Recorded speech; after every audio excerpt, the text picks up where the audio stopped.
Hello, j'espère que vous allez bien. On se retrouve aujourd'hui pour une nouvelle vidéo. Je filme avec mon téléphone, je suis désolée. J'ai tourné 2 vidéos consécutives et j'ai complètement oublié de filmer avec mon appareil photo et j'ai oublié ma carte SD. Donc du coup, je filme avec mon téléphone. C'est pour ça que l'introduction bouge peut-être un petit peu et que le son et la qualité n'est pas pareil. Mais du coup, aujourd'hui, on se retrouve pour une vidéo chablon carré sur cette main-ci. Donc je vais vous expliquer comment faire une pose en chablon, un carré tout court, tout simple, parce que vous me l'avez demandé. Donc j'espère que cette vidéo va vous plaire. On se retrouve tout de suite avec le tuto et à la fin de la vidéo. Du coup, je vais vous montrer comment faire un carré comme ceci. Donc on va faire ça sur le pouce. J'ai déjà fait ma préparation de plaques, c'est-à-dire nail prep, primer et la base. Et maintenant, on va venir appliquer notre chablon. Pour les chablons, je viens prendre les chablons holographiques de chez Beauty Distribution. Je vous en parle à chaque fois. Ce sont des chablons incroyables parce qu'ils sont très rigides. Et moi, c'est réellement le type de chablon que j'apprécie et que j'adore parce que comme vous le voyez, il faut forcer en fait pour le plier et je trouve ça vraiment super. Et ensuite, la petite particularité, c'est que à ce niveau-là, du coup, il y a une petite découpe en petit pointillé, tout simplement, pour pouvoir venir faire des formes un peu plus petites. Et ça, je trouve ça très intelligent. J'apprécie également parce que comme vous le voyez, j'ai fait des ongles courts pour une fois, parce que vous me l'aviez demandé. Enfin, pour moi c'est court, je sais que c'est pas très court, mais par rapport à ce que j'ai d'habitude, c'est vrai que c'est quand même relativement court. Et je suis allée jusqu'à la taille M sur le chablon. Du coup, pour vous donner une idée de la taille, donc c'est la taille M juste là. Donc voilà pour les chablons de Beauty Distribution. Personnellement, je vous les recommande à 1000%. Moi, c'est mes chablons préférés parce qu'on peut faire autant du long que du court avec et ils collent très bien et ils sont très rigides. Et il y a quand même déjà une grande ouverture à ce niveau-là pour les ongles qui sont plutôt larges. Et moi, même, j'ai les ongles qui sont assez larges comme vous pouvez le voir au niveau du pouce. Donc je viens découper mes petites ailes et je vais venir coller celle-ci, tout simplement. Ensuite, je viens positionner mon chablon pour pouvoir faire mes découpes. Je viens prendre un petit ciseau comme ceci de chez Fraise Nail Shop. Au niveau de la ref, c'est la marque toujours Nippon Nippers comme vous pouvez le voir juste là. Et c'est le TW01 et il est parfait parce que comme vous pouvez le voir, l'ouverture est top en fait. Il y a juste à presser comme ça en fait pour couper et je trouve ça génial. Donc je viens faire mes petites découpes du chablon.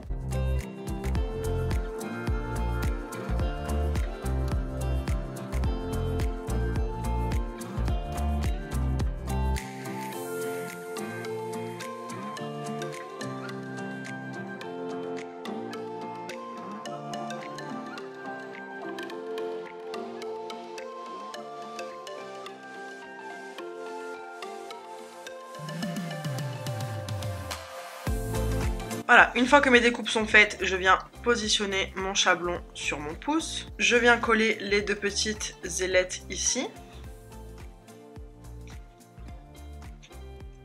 Et je viens tout simplement fermer mon chablon et bien le presser. Donc là, mon chablon est bien encastré. Vu que c'est un carré que je veux faire, je ne vais absolument pas pincher le bout de mon chablon. Et on fait bien attention à bien presser en dessous au niveau de la pulpe du doigt. Et de bien presser là aussi, sans trop presser au niveau de du bout du chablon parce qu'on ne veut pas faire une ballerine, mais on veut avoir un carré, donc un beau demi-cercle. Pour le gel, je viens prendre le Babylicious de chez Netbaka qui est un super beau gel rose et franchement je le trouve incroyable. J'aime trop cette couleur de gel, ça change. Et je viens avec mon pinceau à gel Netbaka toujours. Je viens prélever une petite boule de gel.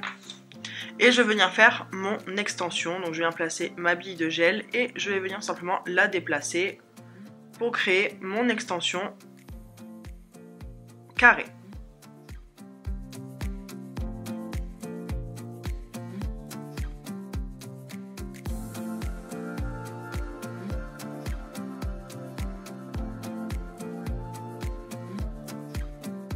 Là, comme pour les autres, je vais à la taille M. Une fois que mon extension est faite, je vais venir la faire catalyser 30 secondes, pas besoin de plus puisque c'est que l'extension, de toute manière on va venir faire la construction juste après, donc je le mets à catalyser 30 secondes. Une fois que c'est catalysé, je vais venir décoller mon chablon, donc on fait attention puisque l'extension c'est fragile. Pour le décoller, donc je viens avec un bâton de buis, je passe des 2 côtés et je viens pincer le bout et ça se retire tout seul. Donc là on peut admirer vu comme ça qu'il y a un super C-curve et c'est ce qu'on recherche contrairement à la ballerine qui est un C-curve beaucoup plus prononcé. Là on est vraiment sur un demi-cercle. Maintenant on va venir faire du coup le bombé et toute la construction. Donc je viens prélever un tout petit peu de gel et je vais venir faire ma couche de lissage de partout pour faciliter du coup l'application du gel par la suite. Donc couche de lissage ou patinoire, vous appelez ça du coup comme vous voulez.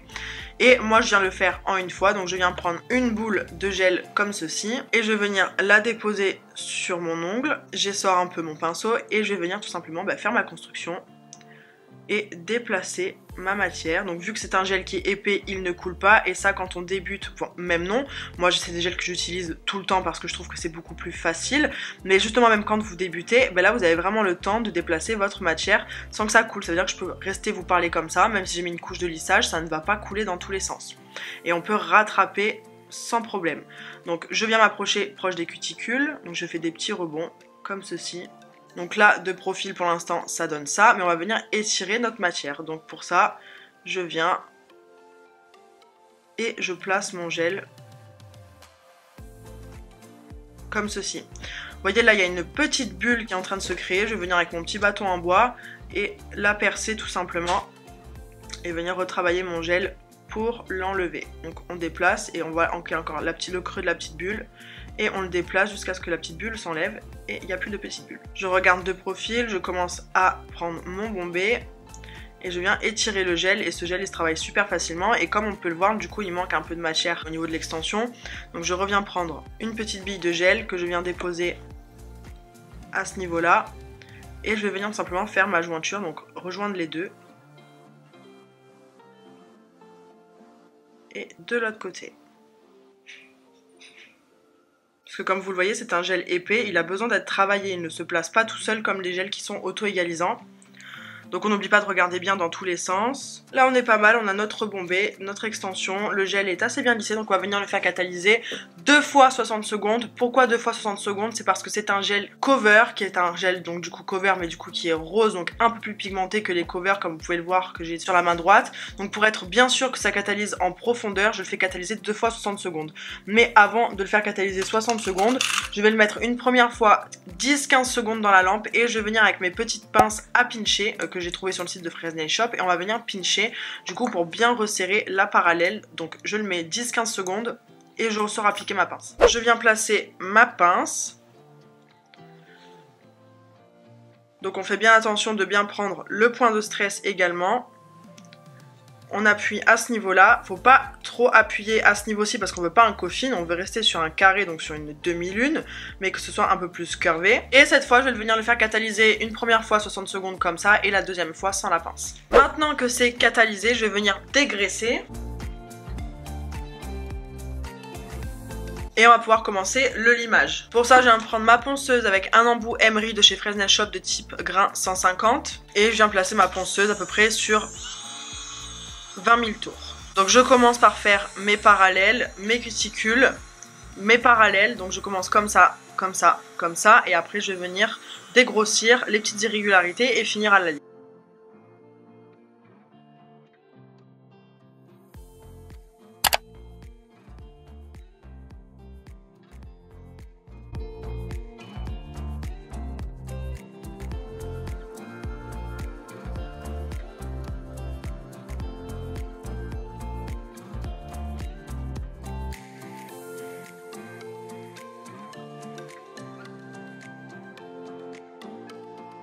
Là, j'ai enlevé le plus gros. Maintenant, je vais prendre une lime un peu plus fine. Et cette lime, elle est très bien pour pouvoir passer du coup à ce niveau-là et enlever l'excédent qu'on a. Parce que quand on met le chablon, on descend bien son gel pour avoir ce beau C-curve.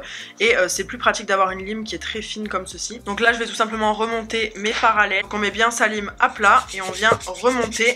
Attention, ne remontez pas comme ça. Remontez vraiment bien droit contre... Ça c'est l'erreur qu'on peut faire du coup, et c'est là qu'on va manger notre point de stress, et ça c'est pas bon.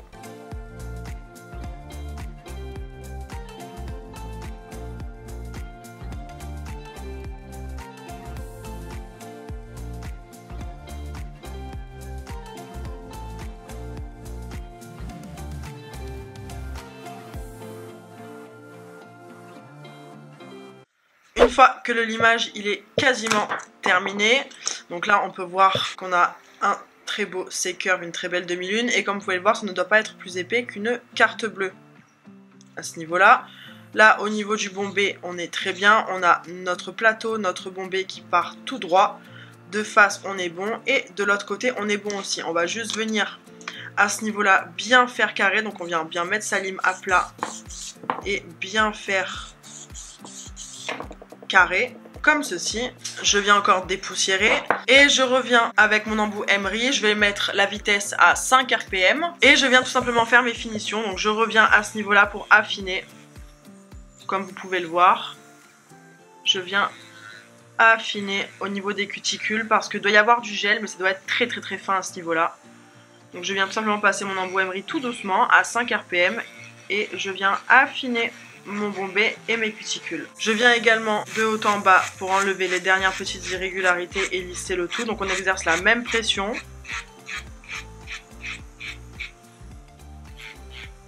On vérifie bien son bombé, que ce soit bien arrondi, qu'il n'ait absolument aucun angle. Et comme vous pouvez le voir de profil, là on est très bien. On dépoussière encore une fois et on va venir prendre le buffer et on va venir simplement buffer et faire les mêmes gestes lorsqu'on fait le limite.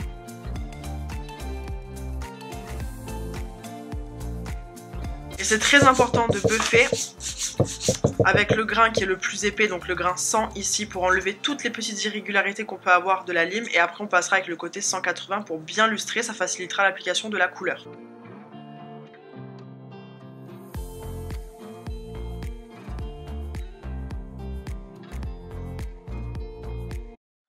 Et voilà le résultat du carré avec un très beau séqueur de profil. Vous voyez, ça part bien droit, c'est pas crochu, c'est pas vers le haut. Le bombé est pile ce qu'il faut, les parallèles descendent bien. Le séqueur, c'est une belle demi-lune, comme pour les autres. Pour peaufiner, on vient prendre un pinceau à peinture avec son cleaner. Et on va venir tout simplement nettoyer et enlever les poussières. Et c'est très important d'enlever les poussières dans les cuticules et sur la construction une fois que c'est fini. Comme ça, il n'y a aucun résidu qui va se mettre sur la couleur que vous allez appliquer par la suite. Et voilà le résultat, comme vous pouvez admirer la couleur du Babyliss qui est juste incroyablement belle.